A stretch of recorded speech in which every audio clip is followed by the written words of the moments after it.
Are you at a point where you can talk about that fund, or we have to wait? No, we can talk about it in general terms. Yeah. I'm also very transparent.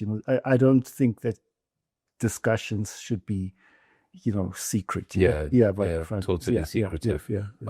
What is it about this research project that made it attractive for you? Well, Saul just called me, and he says that Saul is from TIPS, and he called me as the executive director. And but it's something that's been in the news, and there are a lot of people who are saying that we shouldn't set up this fund, and the DA, some of the business organizations, and why would you not want to have a fund that provides finance for Black people? Right. In your work, as you're telling me, you talk about entrepreneurs, and there's this finance gap of 350 billion rands that everyone talks about, and what the entrepreneurs get is completely inadequate. So why would someone in their right mind be opposed to it? Right. But obviously the argument is that the ANC is going to loot the money and whatever. But then I was, the company that is sponsoring it, giving the birth to it, is the National Empowerment Fund. Right. Now, the National Empowerment Fund has been operating for, I think, 21 years. Right. It has never been capitalized by the government since the initial capital injection in 2005, I think 2004, 2005. And they've had 21 consecutive clean audits. The fact that this organization has been allowed, has survived for so long, right? People pay the loans and then, they give it to other people without government support. Surely you can't blanket everybody and say the whole of the government is incompetent and corrupt and whatever. Yeah. And I can't, in the time that I've been following this company, see any links with corruption. And so I don't know. That's what I've been working on. Yeah. Okay. Yeah. Gotcha. So based on their history, you think that they are perfectly positioned to No. I think in terms of the implementation, I don't think the NEF is going to be the one that implements it. Yeah. Okay. So they've got a whole governance thing. It's going to be co-governed with the private sector. Okay. And I think that, it's going to be co-governed with the private sector. Is this an extension of sort of BE initiatives? Or it's a BE initiative, yeah. Okay. Yeah. Okay.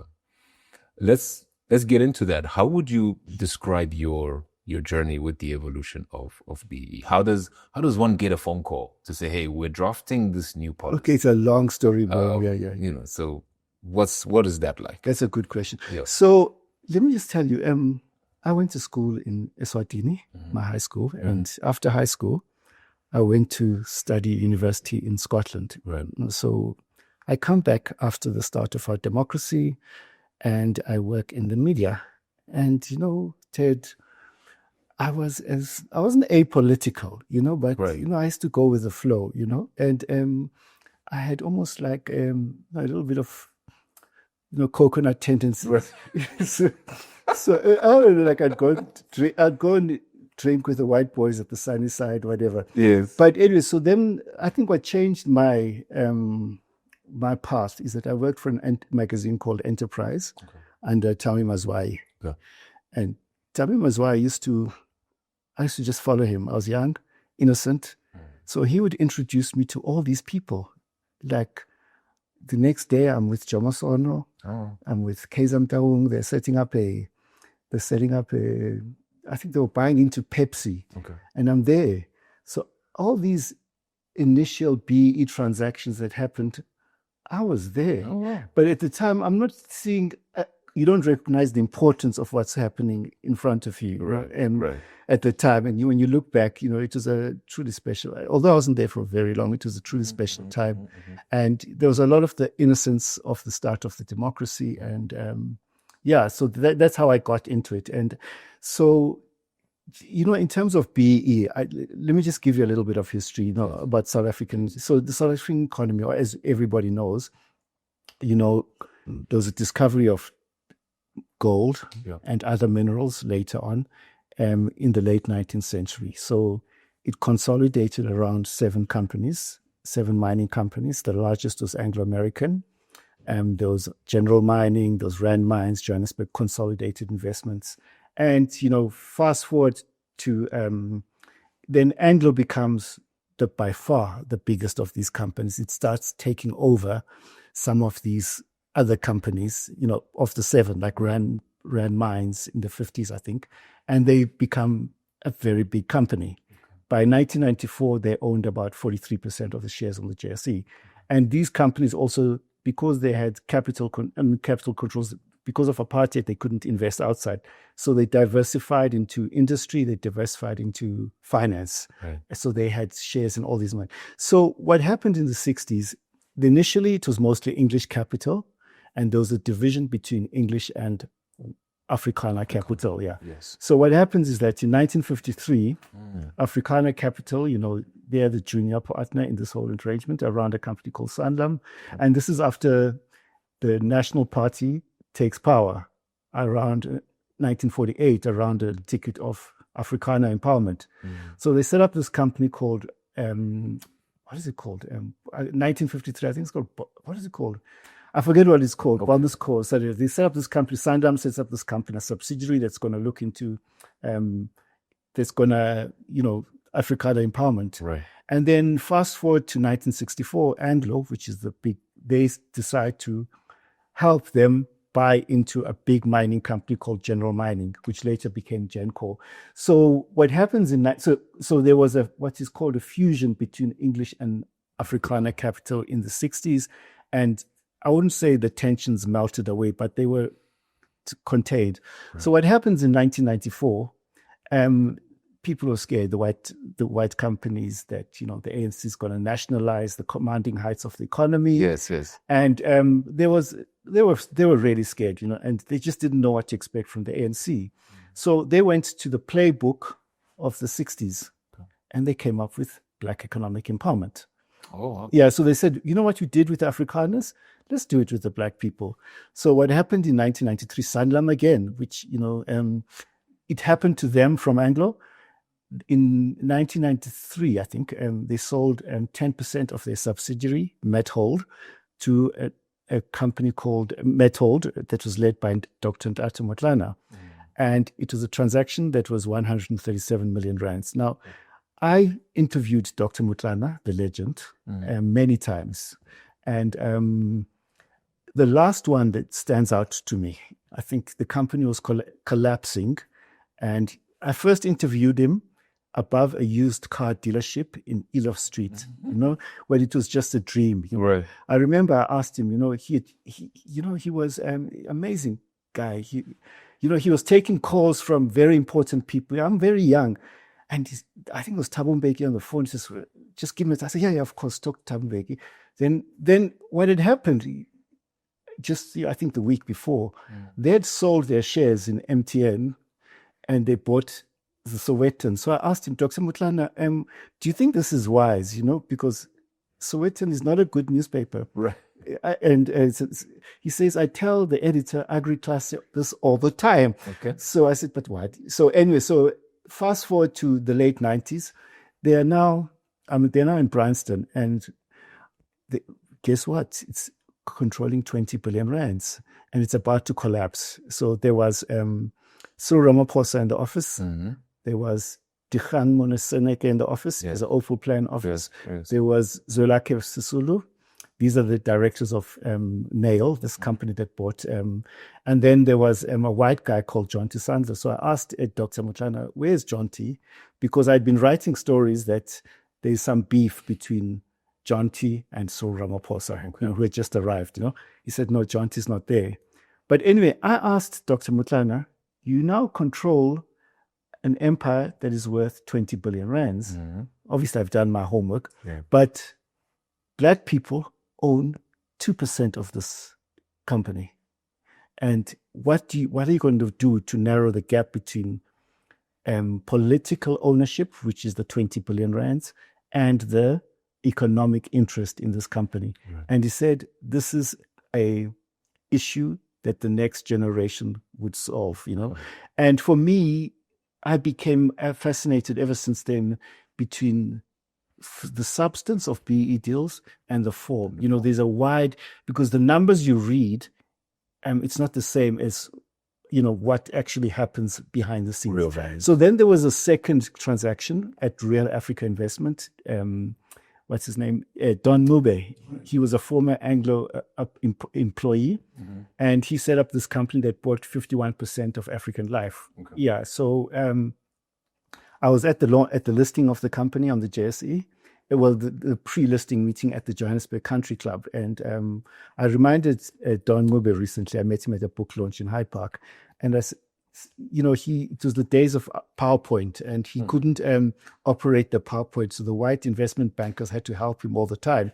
But anyway, so that was the second large B transaction. These are the iconic B transactions. Now, you remember I said that Anglo, the third and fourth transaction, it came out of Anglo, announced that they wanted to break up the Anglo Empire. Okay. So I was invited to the launch at Anglo in Joburg. Yeah. And I walked across, a few hundred meters from where I was working at the time, and I went to this historic announcement. And at the time, I didn't know it was historic, So Anglo announced that they're going to break up the Anglo Empire. They're going to set up a company called JCI, which is a mining company. Yes. And they're going to set up Jonic, which is an industrial company, a diversified company. And then they left the crown jewels for themselves, which is Anglo-American Platinum. Okay. So what happened then is that a consortium that was led by Cyril Ramaphosa called the National Empowerment Consortium, bought 2.6 billion rands of to buy, I think it was 35% of this company called Jonic. Yeah, and later on, fast forward, they were in downtown Johannesburg. I'm invited by Cyril Ramaphosa, he was now part of the BE Commission. So I'm invited with my colleague Andy Brown to work from the Jonic chairman's office, Okay. It was quite an experience. And we're doing now the BE Commission report. That's later on. So that's the third transaction. And then the fourth one. Sorry, before you go into the fourth one. Yeah. Back in that time, where does the capital of 2 billion come from?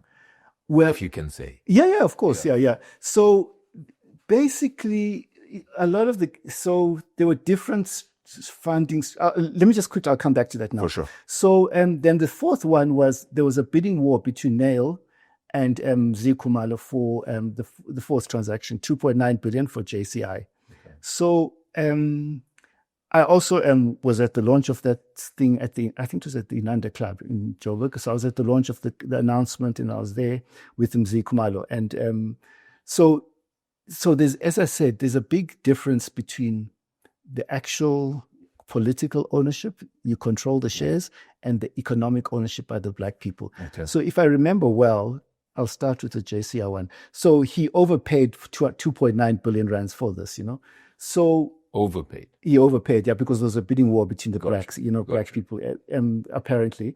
So when I did the calculation at the time, I remember it was the financing came from a group of companies around Investec, and then so I'm simplifying, yeah. So yeah, but his company, African Mining Group, had 11%. Okay. So you'll find that even in the 11%.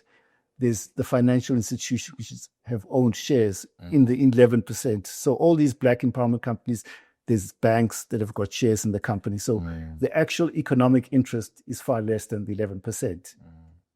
So if you start with Nail, 98% of Nail, the first Mutlanda's company, was owned by the institutions, the white companies. Right. And 2% was owned by blacks. So when he controlled 20 billion rands, he owned 98% was your typical institutions. Yeah. Yes. And the same with all the others, So, yeah. Isn't that where the problem starts? That's where the problem starts, because the people who make the money, exactly. The people who make the money are the institutions. Yeah. Also, at that time, why are you having black entrepreneurs having a bidding war? I thought the model was that you're going to cooperate, yeah. Because there's two things you said, right? You said English capital, and then you said Afrikaner capital. That speaks to a sense of unison. Yeah. Whereas when you started talking about the black capital, you started talking about a bidding war. Yes. why was there a bidding war? Why did they not follow, as you said, Yeah. the Sanlam model? Yeah, where they work together. Yeah. You know, I was young, Ted, at the Okay, time. okay, You know, just watching. You're like- I was just watching. It was a movie, you know. I was just watching. And yeah, but you're right. We have to unite. And Yeah. there has to be cooperation. But as we'll talk later, there is a lot more cooperation happening now. Yeah. And people are conscious about the need to cooperate amongst the black companies. Okay. And then in terms of the funding, so there were a lot of opaque, you know, like the Anglo Empire, the Oppenheimer family, they controlled the empire, but they didn't have, you know, economic interest in it. So they set up a lot of companies in between. They were called pyramid holding companies. Okay. So if you're buying, let's say, Standard Bank, then you set up 5 intermediary companies between yourself and Standard Bank, and then each of them has funding. Of course. So that's how Nail was also funded as well, because so they had all. But later the JSE didn't allow it. So sure. So they went to the playbook of Afrikaner and English capital, the black people. Right. And the financiers, that's what they were familiar with. Right. So they went to that and they said, okay, you guys try this, you know. And that was the dilution between what I call political and economic control from day one. Yeah. Got you. Yeah. Got you. Yeah. I'm going to try to do the reason I said I want to have a mechanical conversation is because I'm a founder. I run a startup. And there are things that you think of in a particular sense. So let me phrase, and sometimes I'll look at my notes because I want to be careful to speak to the intent of the conversation. Yes. So if BE was a startup, what is the core problem that it solves? Okay, the ANC went to the elections in 1994 with a manifesto called the Reconstruction Development Program. Right. And they said they want to deracialize the commanding heights of the economy. Okay. So that, in a nutshell, is what they're trying to do. Okay. So the ownership of the commanding heights of the economy must be deracialized. You can't, and I listened to a podcast recently by Saki Makozoma. You're saying that you couldn't have an economy where the black people have own the politics, and then the white people still continue to own the economy. It's not sustainable in the long term. So we have to diversify ownership of the economy. That was the objective of it. And obviously, beyond that, you have to diversify the boards, the top management.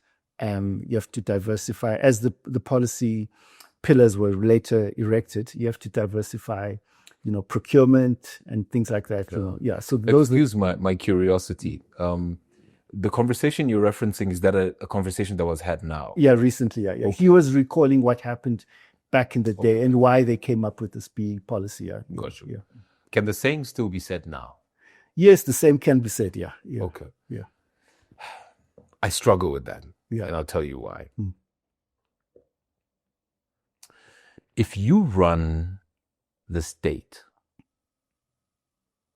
if you and I run the state, the state. We run the country. We run government. We run treasury. We have access to treasury. We run policy. We run procurement, and we manage it.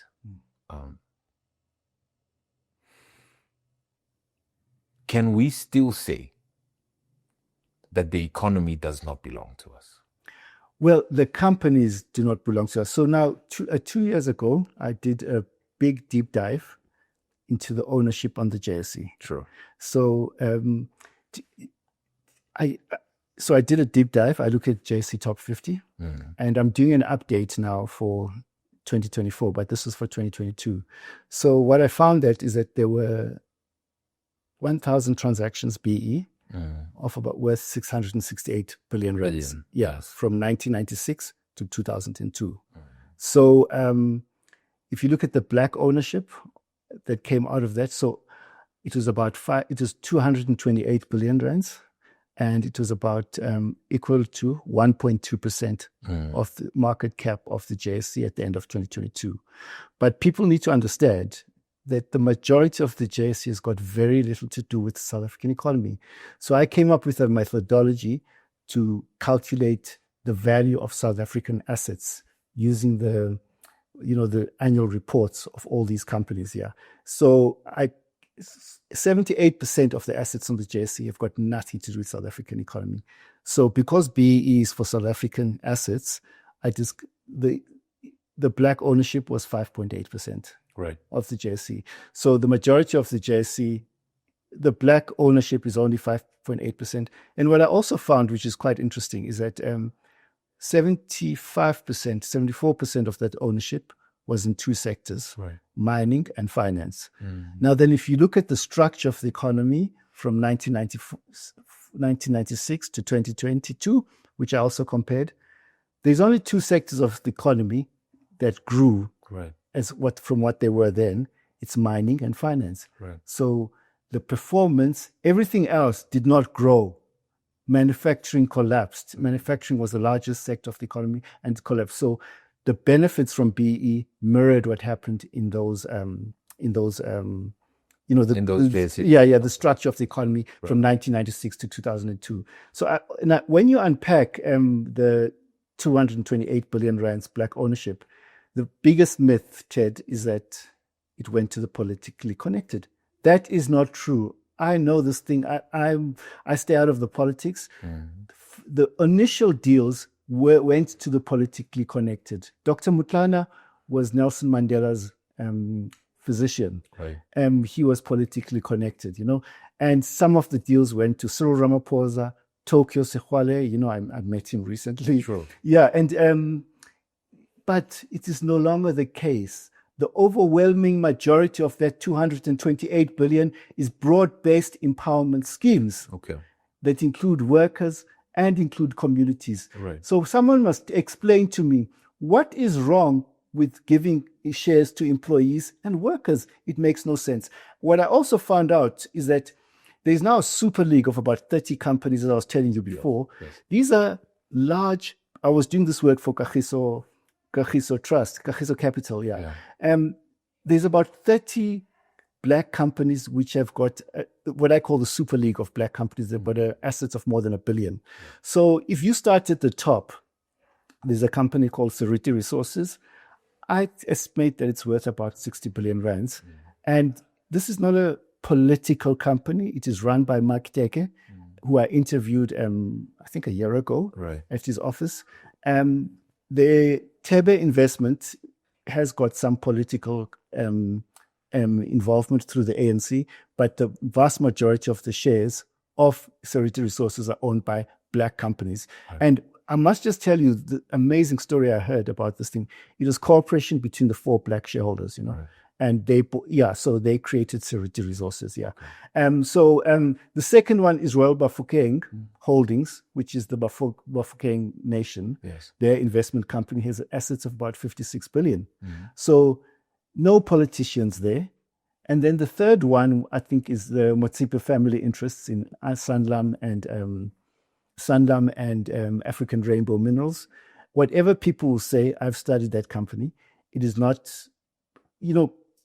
Patrice's Motsepe's involvement in mining it preceded the BE policies or the mining charter. Okay. He entered the industry long before there were these policies. What we should remember is that for the first decade of this empowerment in the 90s, there was no official government policy. So everybody was doing as they please. Gotcha. So Patrice Motsepe came in 1998 during that environment, and he set up African Rainbow Minerals. Okay. So what I can say is that there are now these large companies. Some of them are worth more than 10 billion and others are worth less than 2. And then the Mine Workers Investment Company, I was at their conference recently, it's got about assets of 9 billion rands. Yeah. The Mine Workers Investment Company.